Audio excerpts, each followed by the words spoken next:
I've been working with the team at Invoke Studios, a new Wizards of the Coast studio, where I play the main character that's unlike anything I've done before.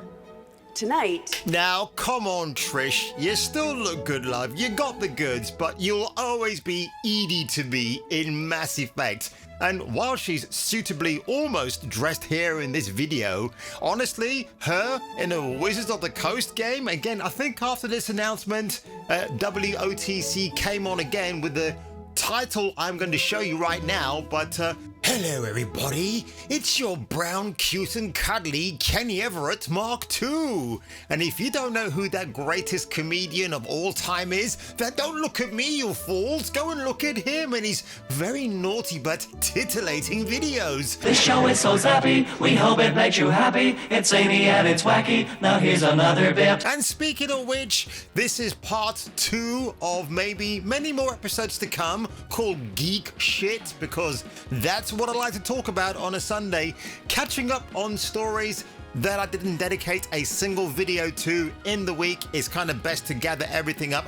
I'm going to say this much. I will say this much. That Street Fighter sneak peek at the Game Awards this week, I'm still reading from it. It's the best thing that ever happened. I mean, my insides just got lit up. I was like, holy, I never thought I would get so excited. And trust me, when any ever news comes out on there, especially with the ladies of the cast, oh God, they are just smoking hot. I would love to have a panel of those beautiful women interviewing me on my channel. That'd be so hilarious. Forget the fellas, we don't need them. They're all awesome in their own ways. Just me and the ladies in one room. That'd be fantastic. Now, I'm not sure when this video is going to come out. It might be before or after the one I'm currently editing, and you're going to like that one. It's all about Lara Croft. Did you think I was going to forget about talking about her? But anyway, folks, without further ado, let's get into this one today. Yes, hallelujah, it's the video show. And now, the man the BBC calls... Jason King on Kung Fu Hot Dog. Never surrender!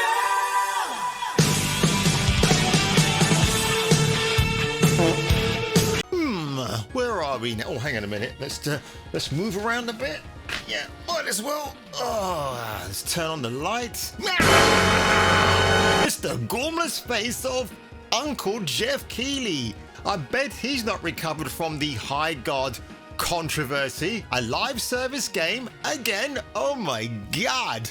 Come on, give me a break, dude. But anyway, the reason why I've got it paused right here on Mr. Jefferson's face, because he's about to introduce a brand new trailer for Exodus, or as I like to call it, Sexodus, by the ex Mass Effect people called James Olin, Drew Karpyshyn, whose name I'll mention once again later on, and Chad Robertson.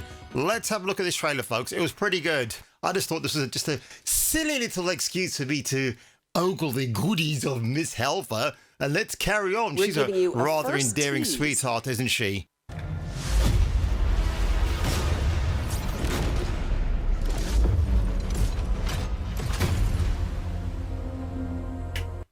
Wizards of the Coast, the company that gave you a Race-What Aragorn playing card, which caused people who weren't white to have an absolute meltdown online and accused you of being racist because you would not accept the black Aragorn. I've never seen myself represented in Lord of the Rings before, so... Who are you? I have no idea. Celestials are the enemy of humanity. A relentless threat to our very survival. I can't do this anymore. I actually like the gruff voice acting is making a return in video games. I love it. His Black Wolf is awesome. Not some dumb chihuahua, there's little shits all over the place. Child of Orion, fulfill the purpose for which you were crafted, and seize your destiny. You can actually see some Wizards of the Coast DNA here with the way things are lit up and how they look. You are the only one who can wield celestial tech and find a cure. Well, that's fucking terrifying. The funny thing is, if you watch the normal trailer of this game, they censor that bit. She just goes, oh, that's terrifying. This has actual more impact. Now, I think that's a deliberate cutscene that's not related to what the previous dialogue indicated. It's not what they do in movies. You know, you get some fooled by something that's like Jin Erso for Rogue One, where she's standing in front of that big TIE fighter. And then when you went to the cinema, they didn't have that scene in there at all. They fooled all of us. Let's carry on.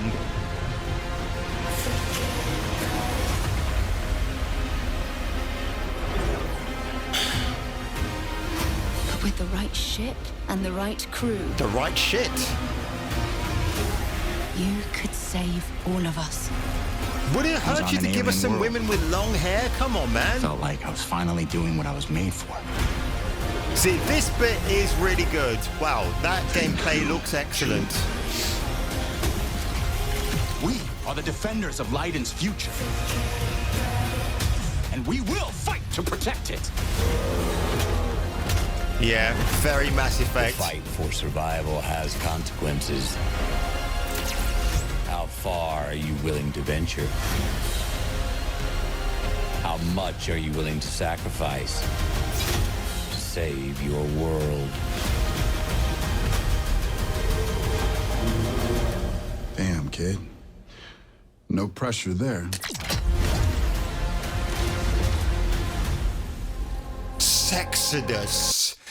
Look, this is great. Drew Karpyshyn, who wrote the first two Mass Effect games, the best in the series. Although when it comes to Mass Effect 3, there's that incredible mission where the gang and just go for an evening out and all hell breaks loose. But I need to figure out or watch a video on how to play that as the last ever chapter in the game, because if you don't do that, you don't get your true happy ending. So I need to figure that one out quickly. But look, this was a good trailer. Great, we had some more gameplay, albeit I think the cinematics overruled the actual gameplay. What we saw was exciting. And by the way, if you want to know when this game is getting released, well, here it is.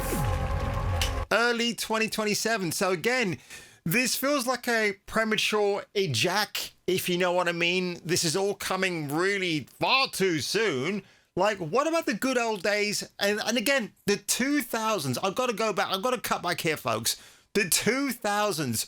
Whenever you saw a game trailer released, you knew that game was coming out maybe a few months later, not that long from when that trailer drops, because back then, obviously, tech was different and games were being pumped out like a baby making machine at your local hospital. But besides the point, I mean, now these things are just getting, everything's like a Thomas the Tank Engine. It's just going slowly along the rails, and eventually we may or may not get something. But just thought I'd show you that because it was definitely worth the watch there in that respect. It's actually our 25th year anniversary, which is really incredible. And here we are, ladies and gentlemen, with the second story of this video, which is Mr. Matt Booty and two of the people at the Xbox official podcast. I actually like this guy right here because he reminds me of David Walliams from Little Britain. So I just want to show you this quick excerpt here of the interview. It's very interesting what's regarding January 2026. I mean, it's exciting and hilarious for a reason that when you hear the announcement, you know I won't stop laughing. So here we go. Take it away, Booty. On 2025, reminiscing and celebrating all of the game experiences that we've had across the board. But when we look to 2026, it's actually our 25th year anniversary, which is really incredible. And we've got a couple games coming out. We've got Fable, we've got Forza Horizon. Fable, they're going to release Fable footage. I cannot wait. It's going to be hilarious. Oh, it's going to all have the course corrections. Playground Games, who gave you the Forza Horizon series, the critically acclaimed series, making an RPG, and to say that hasn't been disastrous in the making is It's unforetold. That's all I have to say on that one. Season 6, Gears of War E-Day, we have Halo Campaign Evolved. So what can you tell me about when we're going to hear from those games again? Yeah, well, and you know, to build on what you said, it's so great that we've got this amazing anniversary 25 coming up, and so many of our studios actually are also celebrating anniversaries of their own, some of which, you know, the Bethesda and things like Blizzard go back decades, which is so great. We have got a lot of iconic games that are just so core to what Xbox is about in its history. You mentioned Fable, Halo, Gears of War, all coming up. We've probably got more games that we can talk about in any one forum, and the one that's coming up is our Dev Direct show in January. So we're not going to be able to run the gauntlet on everything that we're shipping in the coming year, but I can tell you we will feature Playground in the upcoming Dev Direct in January. So be sure to check that out. Oh, don't worry, Mr. Booty. We are going to check that one out, because what are they going to show about Fable 4? And I don't think we're going to get the voice cast in there to talk about the game. Like he said, it's going to be a Dev Direct. I can't wait for that to happen. January is normally a quiet month for things, but obviously, if they don't show Gears of War E-Day, and there was a quick snippet of that at the Jeff Keighley Rear of the Game Year Awards, when you saw that guy grinding away in the gears and you saw the Crimson Omen in the background. That was pretty cool. That was a nice little touch. So I think we won't see Gears of War E-Day until the Summer Game Fest in June of 2026. I mean, look, we could see a little snippet of something here, but I think the majority, the bulk of this is shockingly Fable 4. So I don't know, man. They're still going to release this game. It will probably be a mess. The demo that we had of the gameplay, which it's not alpha. That is not alpha gameplay. I'm sorry. That is definitely as beta or beta as it gets. So the reason why I wanted to draw your attention to this was basically, well, that really. There is going to be... I want to see what Forza Horizon 6 set in Japan is going to look like. I'm really excited about that. As long as they don't force you to adopt pronouns for your drivatar or your avatar in that game, I'll happily purchase it. But I have a funny feeling Xbox, yep, you're celebrating 25 years. That's all good. I'm very pleased for you, because 360, easily the OG console, better controller, which I have right here, by the way. Let's have a look.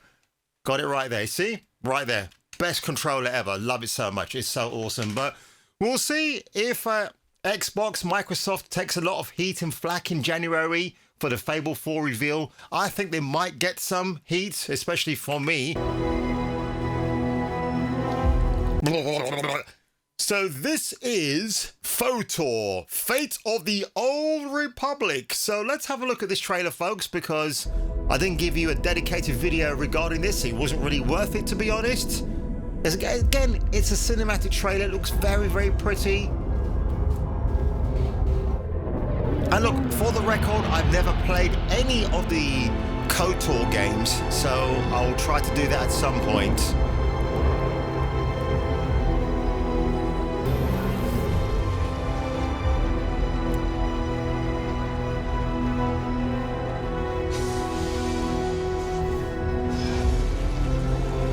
I think this female character here, who looks a bit like Rey, is meant to be maybe a generation of Shen, the character name. Anytime I see the hull of a spaceship buried, I always think about Mass Effect, well, the Mass Effect 4 trailer. There she is. See what I mean? What's with the donut hairstyle? Come on, man. See, you got the light side and you've got the dark side. Very clever, I like that. Fate of the Old Republic. There you go. That's all you need to see right there. I think I mentioned in the previous video, it was the Vince Zampella video, which many of you actually watched, so I really cannot thank you enough for doing that, and YouTube for pulling that or pushing that video out there. You certainly weren't pulling it, that's for sure. But I did say in that video, in my introduction, there are many greats of gaming. Casey Hudson is one of them. He certainly is the man that masterminded Mass Effect, the original trilogy. Yeah, 3 had its problems because the ending of that game got leaked and they had to go in there and make a brand new ending, which was stupid. They should have just gone with what they had already, and that was it. But sadly, that was different times, different mentality. But Casey Hudson, if you don't know, when he left BioWare, because he obviously saw that Veilguard was around the corner, formed his own studio, which I think was called Humanoid Origin, or the words are the other way around. And then they lost, well, they didn't lose money, they ran out of money. And now they are under another studio called, I'm going to get that for you right now, which is Arcanaut, which is a pretty good name. I don't know if that's a Greek word or anything like that. But now he is working on this game, and obviously at the end of the Fate of the Old Republic, we don't know when this is actually coming out. But as he said here, don't worry about the not till 2030 rumors. Game will be out before then. I'm not getting any younger. None of us are, Casey, but I tend to cheat time as I go along. And it's great that he actually put that to rest, because Bloomberg, they brought out a tweet on Blue Sky to say, well, PlayStation 7 is coming out in 2030 and this game will come out in time for that. And I really do hate that. I understand when new tech comes out, they want to synchronize their game with that. But then I would say that if I were Casey Hudson, I would be thinking about how the game will look good for PC and Steam. Because honestly, when you think about it nowadays, people are so resigned from buying console games as much as they want to, because you don't know what you're going to get for your bucks, right? In terms of, are you a normie? You don't care. You want to try something out. But if, like me, you like the tech stuff and you really want to get into it, and to get the best, you're going to use a PC, right? And obviously, one of the things that I love about PC games is that a lot of them are very user-friendly with your Xbox or PlayStation controller attached to your gaming PC, which I absolutely love. Obviously, it's not a physical copy of the game. It's not yours to keep forever and ever. So if you want to buy a physical copy and keep it on your shelf and have that as a save for a rainy day moment, then by all means you can do that. And I wouldn't rule that out, to be honest. Look, I'm really proud that I've got a collection of video games from the 360, PlayStation, and even, what's the other collection I've got now? And even PlayStation 4. You know, I have a few of those titles, like The Order 1886. So I'm really glad I've got those.